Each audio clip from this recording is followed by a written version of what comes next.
Quand je me retrouvais sur une ligne un peu exposée, un peu engagée, en hauteur, j'étais bloqué, j'avais pas envie de me lancer quoi, je savais que c'était ce qu'il fallait que je franchisse mais je m'arrêtais et je me bloquais. Moi j'avais peur de la chute, peur de me blesser, l'appréhension en fait de ce qui pourrait arriver si je suis pas, parfaitement dans ce que j'ai prévu quoi.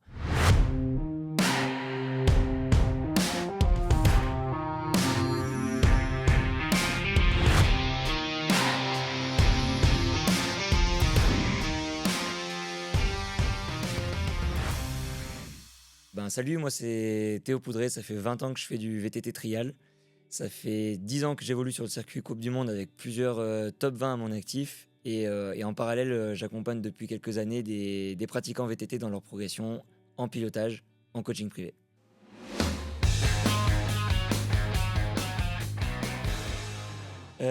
Quand j'ai commencé la prep mentale, un des principaux points que je voulais, travailler, c'était mon appréhension sur, les obstacles un peu difficiles, engagés, en hauteur. On est un sport, le VTT trial, on est assez exposé. Sans avoir de vitesse, mais on est pourtant exposé et la peur, ça faisait partie quand même des choses que je voulais, vaincre. Mon principal, point, c'était de plus avoir peur. Je voulais plus avoir peur sur le vélo pour engager au maximum.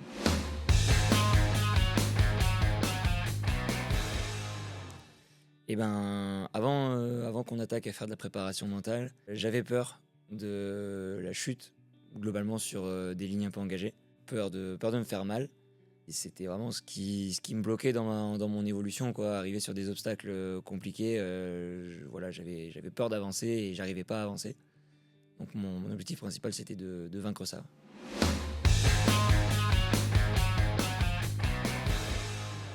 Du coup, on a travaillé en préparation mentale sur de plusieurs manières. Je me rappelle avoir fait un peu d'hypnose, déjà au début de la préparation. On avait travaillé sur des exercices de cette manière-là. Le plus gros point, la plus grosse expérience que je me rappelle, on est allé faire une expérience en extérieur.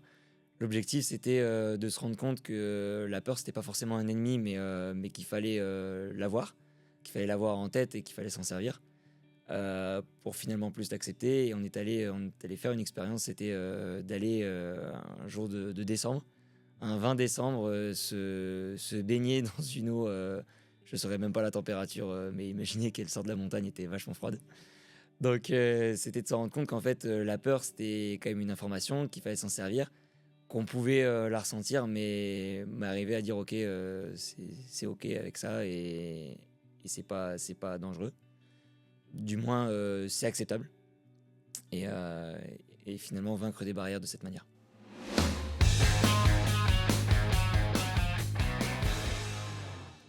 J'ai ressenti qu'il y avait un avant et un après dans l'exercice dans le sens où, pour moi la peur il fallait l'enlever, il fallait plus avoir peur et après ça j'ai compris que la peur de toute façon c'est une émotion, elle est là.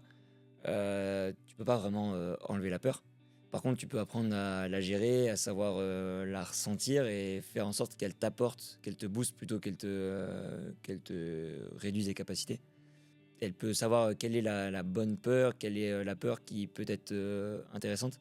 Il y a des moments, c'est normal d'avoir peur parce que peut-être qu'on est vraiment en danger, il faut savoir, l'utiliser et s'en rendre compte et la peur qui peut être, bénéfique parce que, OK, elle me rappelle qu'il y a un danger, que c'est compliqué.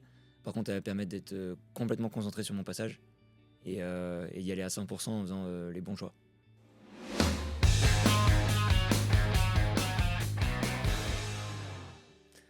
Bah, concrètement, du coup, j'arrivais quand même à beaucoup plus, réfléchir avant un passage, déterminer si pourquoi j'avais peur quand, l'émotion arrive, pourquoi j'ai de l'appréhension à ce moment-là, quels sont les signes et pourquoi elle est là et qu'est-ce qu'elle m'informe cette peur? Est-ce que c'est une peur qui est, logique parce que, bah, il y a peut-être vraiment un gros danger? Est-ce que finalement, j'ai peur parce que c'est impressionnant, mais j'ai totalement les capacités de passer et du coup, je vais pouvoir réfléchir à comment je vais m'y prendre pour, réussir, plutôt qu'à qu'est-ce qui pourrait m'arriver si je réussis pas? Alors c'est important d'avoir, les infos en tête de qu'est-ce qui pourrait se passer? Qu'est-ce que je dois mettre en place?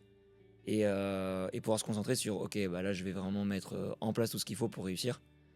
Mais ça peut aussi être une information de, voilà, là, c'est dangereux.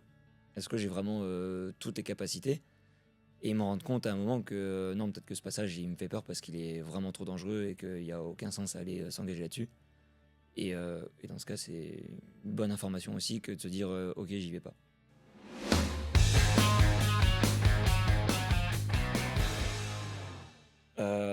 Logiquement, oui, ça m'a permis d'aller débloquer quand même beaucoup de passages parce que en compétition, tu te retrouves quand même confronté à des lignes que t'as pas toujours envie d'aller faire.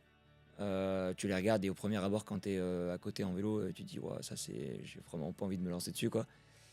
T'arrives du coup à réfléchir un peu plus aux conditions, à bon, quel est l'enjeu, est-ce que cette ligne elle va quand même faire aussi un peu la différence si j'arrive à la sortir? Qu'est-ce qui est dangereux? Est-ce que je me mets vraiment en danger? Est-ce que j'ai les capacités ou non? Et du coup, ouais, ça m'a permis de débloquer quand même pas mal de lignes, que ce soit à l'entraînement ou en compétition, pour me dire, bah finalement, j'en ai les capacités. Et cette notion, je l'ai retrouvée, je vais un peu plus loin, mais je l'ai retrouvée aussi sur d'autres disciplines. Je pratique beaucoup de VTT globalement au sens large. En décembre, d'arriver sur des lignes très très engagées, très très raides surtout, et de me dire, ok, bon, bah là, quand je suis à pied en haut, voilà, je prends les informations, je sais que là, une fois que je suis lancé, je pourrais pas m'arrêter. Ça va me faire vraiment peur.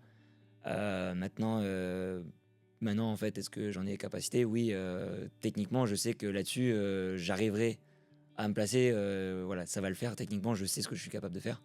Et donc, à partir du moment où je décide de me lancer, j'ai en tête qu'est-ce que je dois faire.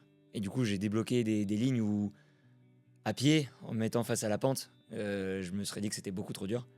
Et en réfléchissant un peu plus à voilà, qu'est-ce que je pourrais mettre en place, finalement, je sens que je peux la passer. Et du coup, je me lance et ça se passe bien.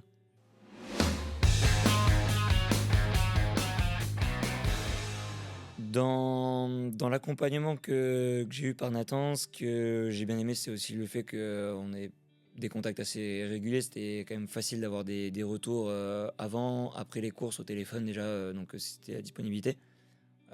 C'était vraiment cool de pouvoir échanger au moment où on avait besoin et pas seulement quand on avait une séance et un rendez-vous. Ça fait partie des choses qui étaient quand même les plus importantes parce que finalement la préparation mentale, bah, c'est quelque chose qu'on fait en amont, mais avoir la personne avec qui échanger au moment où on a besoin, c'était très important. On n'a pas toujours, on n'est pas dans des sports où on peut se permettre d'avoir une équipe toujours autour de nous. On est des sports individuels, on n'a pas les moyens d'avoir des équipes autour de nous, donc pouvoir échanger en temps réel, c'était important. Euh, Ce qui m'a aussi beaucoup plu, c'était le fait d'avoir vraiment un accompagnement sur ce que j'avais besoin. On est allé chercher un peu au-delà de.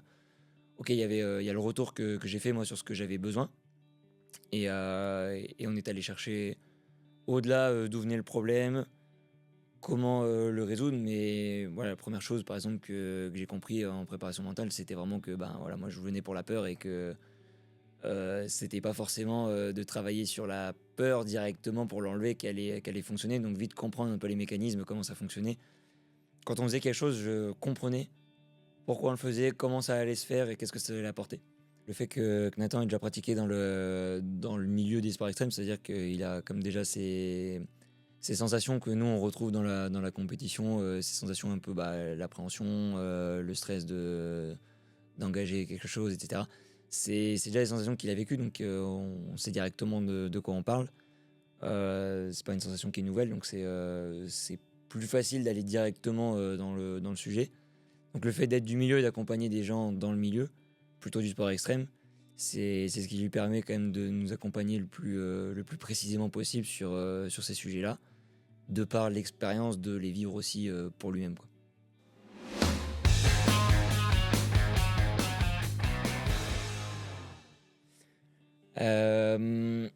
Il y a un des problèmes que j'ai rencontré et que j'avais avant d'attaquer la préparation mentale, c'était le côté un peu appréhension de mon image au milieu des autres pilotes. Donc c'était dur pour moi d'annoncer les objectifs que j'avais, même si j'avais des objectifs.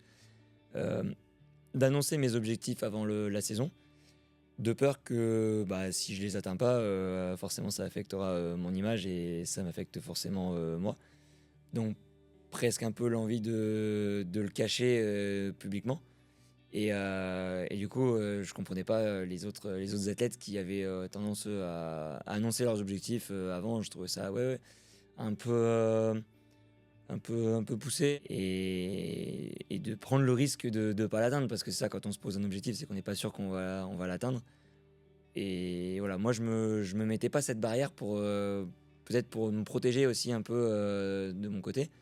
Par contre, effectivement, ce qu'on peut remarquer derrière, c'est que forcément, si je me protège de cet objectif, peut-être que je mets pas aussi tout en place pour l'atteindre.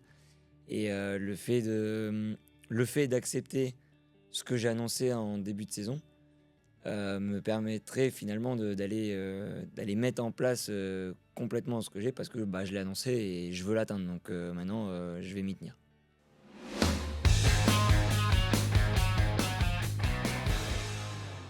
Du coup, avant qu'on travaille ensemble, j'avais eu plusieurs expériences en préparation mentale avec d'autres préparateurs. Pour moi, la chose qui était la plus importante, c'était le feeling avec le préparateur. Alors, ça s'est toujours bien passé avec les personnes avec qui j'ai travaillé, mais l'envie au bout d'un moment de changer, de découvrir d'autres méthodes. Ce qui m'avait intéressé à l'époque dans le fait d'aller vers Nathan, c'était d'aller chercher aussi, on en parlait tout à l'heure, de ces sensations que la personne avait déjà vécues en tant que pratiquant de ces sports. Et c'était une vision nouvelle pour moi. Et du coup, c'était quelque chose qui m'intéressait aussi. Je mets vraiment beaucoup d'importance à travailler avec un préparateur mental avec qui je m'entends, avec qui je me comprends, etc. Euh, non pas que je me suis pas retrouvé dans les autres, mais j'avais besoin d'aller chercher ces expériences nouvelles et ces méthodes nouvelles. Peut-être d'aller chercher aussi d'autres aspects, d'autres manières d'aller toucher du doigt un peu les difficultés que j'avais. Et sur des mêmes aspects, j'ai découvert aussi plusieurs autres approches qui m'ont vraiment intéressé de ce côté-là.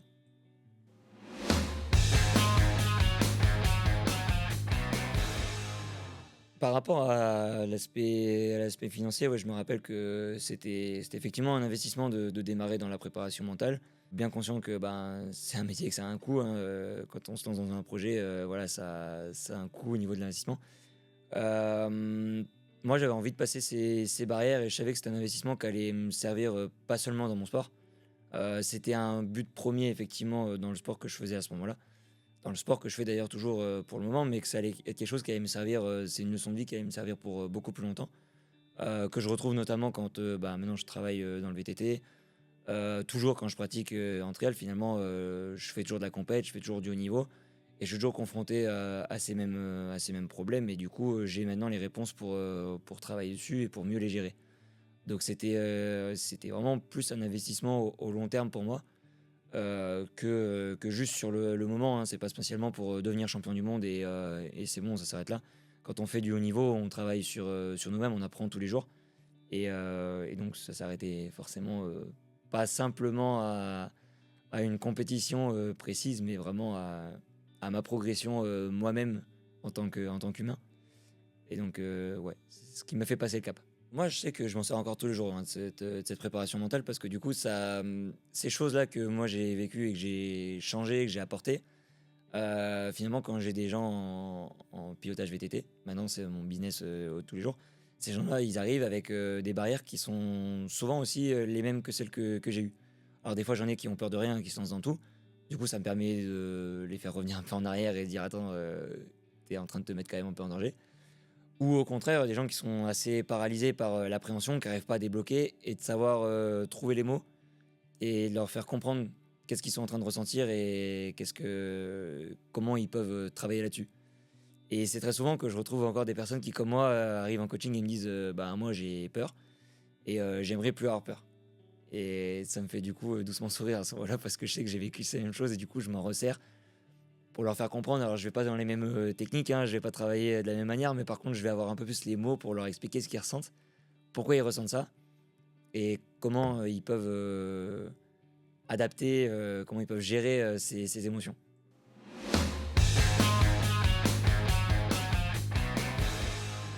Pour ajouter et terminer sur là-dessus, voilà, moi j'étais très satisfait de ce que j'ai pu apprendre et de comment j'ai pu progresser en préparation mentale et sur ma vision des choses avec Nathan. C'est vraiment là-dessus que j'insiste. Ma vision des choses a quand même évolué sur les barrières que j'ai rencontrées. Donc, je pense que le mieux, c'est de le contacter, de discuter un peu, d'échanger, de comprendre Et c'est comme ça que j'ai décidé de passer le cap. On a échangé, on a pu parler facilement de ces barrières pour ensuite voir comment ça allait se passer, comprendre comment ça allait fonctionner. Et c'est là-dessus que j'ai décidé de passer le cap. Donc prenez contact et discutez. Expliquez-vous sur ce que vous recherchez et vous saurez s'il faut passer le pas.